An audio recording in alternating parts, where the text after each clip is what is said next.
नमस्कार बच्चों, आज हम पढ़ेंगे कक्षा द्वादश की हिंदी और पुस्तक का नाम है अंतराल भाग 2। पाठ है आरोहण और इसके लेखक हैं संजीव। अभी तक बच्चों हम जो है वो अंतरा भाग 2 का पाठ पढ़ रहे थे। अब ये दूसरी पुस्तक हमने शुरू की है, तो इसका पाठ 2 है आरोहण। अब हम उसको पढ़ेंगे। लेखक संजीव का जीवन परिचय। जन्म सन 1947 में हुआ था। ग्राम बांगर कला, जिला सुल्तानपुर, उत्तर प्रदेश में। उन्होंने बीएससी तक की शिक्षा प्राप्त की और समकालीन कहानी लेखन के क्षेत्र में इनका एक प्रमुख नाम है। उनकी कहानियां अधिकतर हंस में प्रकाशित हुई। उनकी रचनाएं, उनके प्रमुख कहानी संग्रह हैं 30 साल का सफ़रनामा, आप जहां हैं, भूमिका और अन्य कहानियाँ, दुनिया की सबसे हसीन औरत, प्रेत मुक्ति आदि। इन्होंने एक किशोर उपन्यास रानी की सराय भी लिखा। उनके कुछ महत्वपूर्ण उपन्यास हैं जैसे किशनगढ़ का अहेरी, सर्कस, जंगल यहाँ शुरू होता है, सावधान नीचे आग है, धार, सूत्रधार आदि। संजीव की कहानियों में और उपन्यासों में आंचलिक भाषा का प्रभाव दिखाई देता है। उनकी भाषा में कैसी रवानगी है कि जो पाठक को बांध कर रखती है। शब्दों का सटीक प्रयोग संजीव की भाषा की अपनी पहचान है। संजीव हंस पत्रिका के कार्यकारी संपादक भी रहे हैं। बच्चों, जो कहानी है ये आरोहण, उसका जो मूल भाव है इसमें जो उन्होंने बताया है वो मैं बता रही हूँ आपको। आरोहण संजीव की एक ऐसी कहानी है जो पहाड़ी क्षेत्रों के मेहनतकश लोगों की जिंदगी को रेखांकित करती है। पहाड़ी लोगों की सरलता, निश्चलता में शहरी जीवन की दिखावट और बनावट को सामने रखकर संजीव ने इस कहानी में कई प्रश्न उठाए हैं। कहानी में घटना प्रधान और संवाद संकुल होना इस कथा की विशेषता है, जो इसे पठनीय भी बनाती है और पाठक के मन में विचार उत्तेजना भी उत्पन्न करती है। तो बच्चों, ये तो इसका जो मूल भाव है वो है। अब मैं आपको इस जो कहानी है आरोहण, उसका सारांश आपको मैं बताऊंगी। तो बच्चों, इसमें जो बातें हैं मुख्य रूप से वो मैं आपको बता रही हूँ कि इसमें ये मैंने आपको बता दिया कि इसमें जो पहाड़ी लोग होते हैं उन लोगों का जीवन जो है वो कितना संघर्षमय होता है। वहाँ का जो प्राकृतिक परिवेश है उसका भी इसमें सजीव चित्रण किया गया है। लोग अत्यंत संघर्षपूर्ण जीवन जीकर भी पहाड़ छोड़कर नीचे आने को तैयार नहीं हैं। उनकी भावनाओं और संवेदनाओं को यात्रा वृत्तांत के रूप में अत्यंत सुंदर ढंग से प्रस्तुत किया गया है इस कहानी में। तो बच्चों, अब इस पाठ का सारांश जो है, रूप सिंह नाम का एक व्यक्ति हैं। तो वह रूप सिंह पूरे 11 साल बाद अपने पैतृक गांव माही लौट रहे हैं। उनके साथ उनके गॉडफादर का बेटा और आईएएस ट्रेनी मित्र शेखर भी हैं। इन दोनों को बस ने देवकुंड के स्टॉप पर उतार दिया था। यहाँ से पर्वतीय रास्तों से होकर अपने गांव माही जाना था, जो देवकुंड से 15 किलोमीटर दूर था। रूप सिंह ने देखा कि उसके गांव तक अभी सड़क नहीं बन पाई है। तो रूप सिंह जो था बच्चों, वो उसी गांव का था, माही गांव का था। और उसी के साथ जो एक आईएएस ट्रेनी, एक मित्र उसके आए थे, शेखर नाम था उनका, तो वो भी आए थे। और इस शेखर के पिता ने जो है वो रूप सिंह को बहुत मदद की थी। एक तरह से वो गॉडफादर थे उनके लिए, तो उनका उल्लेख है। उनका बेटा और ये रूप सिंह अपने माही गांव जो है वो आया है। तो माही गांव की जो स्थिति पहले थी, जो पहाड़ी इलाका था, तो जैसे पहले स्थिति थी वैसे ही आज भी है।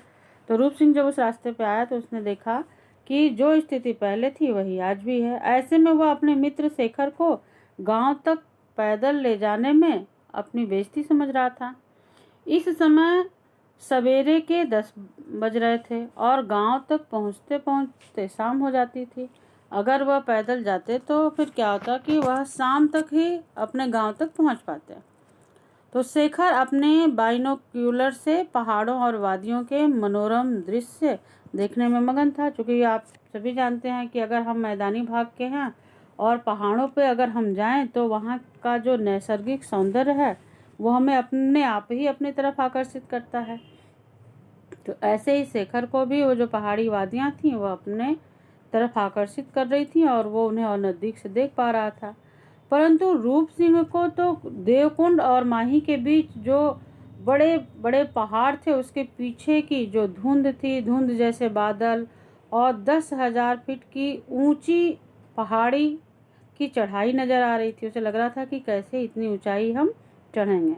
उसने चाय पीते हुए चाय वाले से पूछा कि यहाँ कोई घोड़ा वोड़ा नहीं मिलता क्या? तो चाय वाले ने प्रत्युत्तर में पूछा, आप कने जाना छावा? ये वहाँ की भाषा में, पहाड़ी भाषा में पूछा। तो उन्होंने कहा, चाय वाले ने कहा कि आपको कहाँ जाना है? रूप सिंह ने जवाब दिया कि माही, सरगी से पहले का गांव। सरगी भी स्थान है और सरगी से पहले जो है वो माही गांव पड़ता है। तो जब चाय वाले से उसने पूछा कि यहाँ से कोई घोड़ा वोड़ा जाता है कि नहीं, तो चाय वाला कुछ सोचता रहा और आगे बढ़कर गुमसुम से बैठे 9-10 वर्ष के एक लड़के को आवाज़ दी। वह किशोर महीप 2 घोड़े लेकर आया। उसका नाम था महीप। जो किशोर था वह, उसका नाम महीप था। वह 2 घोड़े लेकर के आया। दोनों घोड़ों पर सवार होकर के गांव की ओर चल पड़े। चाय वाले ने 100 रुपये मेहनताना पहले ही तय कर दिया था। किशोर महीप घोड़ों पर सवार होकर उनके साथ साथ पैदल चल रहा था। चूँकि वो घोड़े पे दोनों यात्रियों को बैठा लिया था, इसलिए महीप जो है वो पैदल पैदल घोड़े को लेकर के चल रहा था। दोनों आपस में पत्थरों और पहाड़ों के किस्मों के बारे में बात कर रहे थे। जो शेखर था और जो अपने गांव आया हुआ था रूप सिंह, वह दोनों आपस में बातें कर रहे थे। चूँकि जैसे पहाड़ देख रहे थे वैसे उसके बारे में, उसके सौंदर्य के बारे में अपनी बातचीत करते हुए रास्ता जो है वो तय कर रहे थे। और वे पहाड़ी रास्ते पर बढ़ते ही जा रहे थे कि कहीं दूर से अज्ञात नारी कंठ से एक दर्द भरा गीत गूंज उठा, जिसे सुन करके रूप सिंह भावुक हो उठा। अचानक उसे अपने बचपन की स्मृतियां तरोताज़ा हो उठी, क्योंकि वो तो वहीं का रहने वाला था। उसने शेखर को बताया कि एक बार जब वह माही से भागकर देवकुंड जा रहा था तो उसके बड़े भाई उसे खोजते खोजते आए और उसका हाथ पकड़कर वापस ले जाने लगे। अचानक उसने हाथ छुड़ाने के लिए अपने बड़े भाई को धक्का दे दिया। बड़े भाई के हाथ की पकड़ इतनी मजबूत थी कि मैं भी उनके साथ नीचे गिरता चला गया। मैं भी मतलब रूप सिंह। तब हमारे बीच एक पेड़ आ गया जिसके एक और मैं, दूसरी ओर भूप दादा लटक गए थे। तो अपनी बातें, बचपन की स्मृतियों को बता रहे हैं। ये वो बहुत ही सख्त जान थे। सख्त थे मतलब मजबूत थे। वे समझ रहे थे कि वे अपनी ही गलती से फिसले हैं, अतः खुद को कसूरवार समझ रहे थे। खैर, वे जैसे तैसे मुझे खींचकर ऊपर ले आए और पत्ते निचोड़कर खरोचों पर लगाया, जिसके दाग अब भी हैं। वो बता रहे हैं रूप सिंह कि उसके दाग अब भी हैं। इसके बाद वे पर्वतारोहण का प्रसंग छोड़ बैठे। आरोहण के दुस्साहसिक अभियानों पर बहस करते करते उन्हें यह भी ध्यान न रहा कि कब वे ढलान से उतरकर मैदान में चले आए। 2 पर्वत श्रृंखलाओं के निकट आने से वह मैदान संकरा होता जा रहा था। संकरी नदी से बचते हुए पहाड़ से सटे बेहद सकरे रास्ते से उन्हें चलना पड़ रहा था। इतने में ही उनकी दृष्टि एक 14-15 वर्षीय लड़की पर पड़ी जो भेड़ें चरा रही थी। यह देख शेखर रूप से पूछ बैठे कि उसे कभी किसी लड़की से प्रेम हुआ था। रूप सिंह ने बताया कि उसे इससे भी सुंदर शैला नामक लड़की से प्रेम हुआ था। वह उस लड़की के लिए बुरुस के फूल तोड़ लाता, चूँकि ये पहाड़ी फूल हैं, वहाँ उगते हैं। यदि कहीं सेब या आड़ू मिल जाते तो सबसे पहले उसे ला करके देता। तो वो अपनी सारी बातें जो है उससे बता रहे हैं। उसकी भेड़ें हाका करता था और वह बैठे बैठे जो है वो स्वेटर बुना करती थी। जैसा आप देखते हैं पहाड़ी महिलाएं अपना ये सब कार्य खुद से कर लेती हैं। तो इस तरह से वह स्वेटर भूप दादा के लिए बुना जा रहा था। बाद में उसको पता चला कि वो जो स्वेटर बुन रही है वह उसके दादा के लिए बुन रही है। शैला को मनाने की तमाम कोशिशें बेकार चलती गईं। महीप इन दोनों की बातें सुनता जा रहा था। महीप कौन था? जो घोड़े ले जा रहा था वह महीप था। उनकी बातों में उसे भी आनंद मिल रहा था, क्योंकि वह भी चुपचाप जा रहा था तो दोनों मित्रों की बातें सुन रहा था। रूप सिंह ने महीप को वह स्थान दिखाना चाहा जहाँ सैला भेड़ें चराया करती थी। वह दोनों वहीं मिलते थे, परंतु वहाँ चारागाह झरने न देख चौंक गए, क्योंकि पहले से स्थिति अब वहाँ की परिवर्तित हो गई थी। तो इस तरह से उसने अपने और सैला के बारे में उसको बताया। शेखर महीप के बारे में कठोर रोजगार, खतरनाक रास्ते के बारे में सोच रहा था। अब जो शेखर था जो उसके साथ गया था, वो ये सोच रहा था कि इतना परिश्रम पूर्ण ये रोजगार है जो ये मुझे बैठ करके मेरे साथ पैदल पैदल जा रहा है, तो कितना यह कठिन है इनके लिए। जो इनका व्यवसाय है, जो रोजी रोटी का साधन है, वो कितना कठिन है, उसके बारे में ही वह सोच रहा था।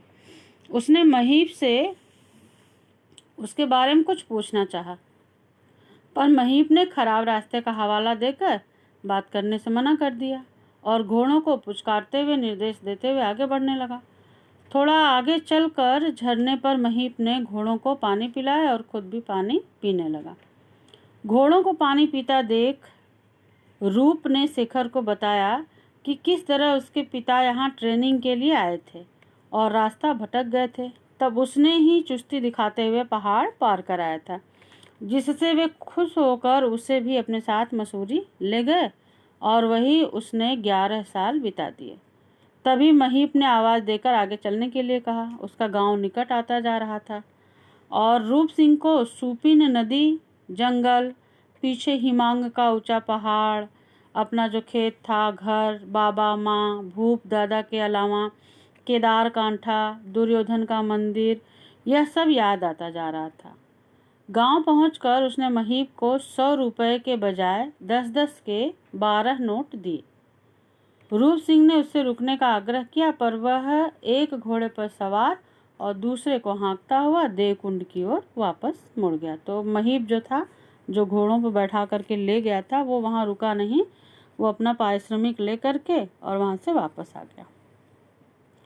2 अजनबियों को आया देख कुछ आदमी और औरतें वहाँ एकत्र हो गए। रूप सिंह ने आगे बढ़कर एक बूढ़े व्यक्ति से पूछा। जब अपने गांव गए तो दोनों नए थे, क्योंकि वो तो 11 साल बाद आया था रूप सिंह। तो वहाँ गांव के लोग चर्चा करने लगे कि भाई 2 नए लोग आए हैं गांव में, कौन कौन से लोग हैं। क्योंकि करीब 11 साल पहले यहाँ राम सिंह रहते थे, जिनके 2 लड़के भूप सिंह और रूप सिंह थे, तथा उनका घर हिमांग पहाड़ के नीचे था। यह सुन बूढ़े ने कहा, रूप तो बहुत पहली भागी गई है। अब उसने स्वयं को रूप सिंह बताते हुए कहा कि आप त्रिलोक सिंह हैं। तभी किसी अन्य व्यक्ति ने पूछा, पर आप अब तक थे कहाँ? तब रूप सिंह ने पर्वतारोहण संस्थान में 4000 रुपये मासिक की आमदनी वाली नौकरी करने की बात उन्हें बताई और घर जाने की अनुमति मांगी। तब त्रिलोक सिंह ने उसे घर और उसके माता पिता के न रहने की बात बताई। उन्होंने ही भूप सिंह, उसकी पत्नी और उसके पुत्र के बारे में बताया। तभी वहाँ भूप सिंह आ गए। रूप सिंह ने आगे बढ़कर उनके चरण छुए और शेखर ने हाथ जोड़कर नमस्ते किया। तो भूप सिंह ने उनके बैग कंधे पर उठाए और उन्हें साथ लेकर घर की ओर चल पड़े। बच्चों, जब थोड़ी दूर वो चले तो थोड़ी दूर चलते ही खड़ी चढ़ाई शुरू हो गई।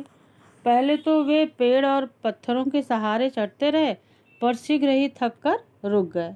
अब भूप सिंह जो है वो मफलर बांधकर बारी बारी से उनको चढ़ाकर ले गए ऊपर पहाड़ी। अब आप देखेंगे पहाड़ी जो है ऊंची चोटी थी, इसलिए चढ़ाई बहुत ही मुश्किल हो रही थी। ऊपर पहाड़ की पीठ पर कुछ समतल भूमि पर खेती की जा गई थी और वहीं बगल में 2 छानी भी थी, जिसमें एक नीचे खड़ी औरत भूप सिंह की पत्नी थी। उन्होंने खाना खाया और सो गए। रात में बहुत ज़ोरदार बारिश हुई। अगले दिन नाश्ते पर सब एक साथ बैठे। भुनी मक्के की बाल और चाय, जो पहाड़ी एक तरह से भोजन था। नाश्ते पर ही भूप सिंह ने पहाड़ धसकने, 30 नाली खेत, मकान, माँ बाबा सभी के मलबे में दबने और खुद के किसी तरह बचने की बात बताई। उसने अकेले पड़कर मुसीबतें झेलने और सब कुछ खोने के बाद मौत की पीठ पर बैठने की कहानी सुनाई। बात को आगे बढ़ाते हुए उन्होंने कहा कि किसी तरह मलबा हटा हटा कर खेती करना शुरू किया। सैला को ले आया। अब दोनों ने खूब परिश्रम किया। खेतों को सींचने के लिए झरने का रुख मोड़ दिया। क्योंकि पहाड़ी इलाकों में खेती करने के लिए जो झरने बहते हैं उनके रुख को, पत्थरों को हटा करके लोग अपना सिंचाई का काम उससे करते हैं। इसी बीच जो है सैला का उल्लेख आता है कि उसको बच्चा होने वाला था, तब वह दूसरी औरत लाया ताकि खेती का काम होता रहे। तो इससे आप देखेंगे कि महिलाओं की स्थिति का पता चल रहा है। शीला से एक बेटा महीप पैदा हुआ। महीप 9 साल का था तभी सैला ने सूपी नदी में छलांग लगा दी। वह उसी भूप सिंह जो था उसी को सैला की मौत का जिम्मेदार मानता था और भूप सिंह से वह दूर ही रहता था। अब रूप और शेखर समझ गए कि कल महीप ने बात क्यों नहीं की थी। यह सब बताते भूप सिंह का गला भर आया। रूप ने उन्हें अपने पास ले जाने के लिए कहा, पर वे साथ जाने को तैयार नहीं हुए।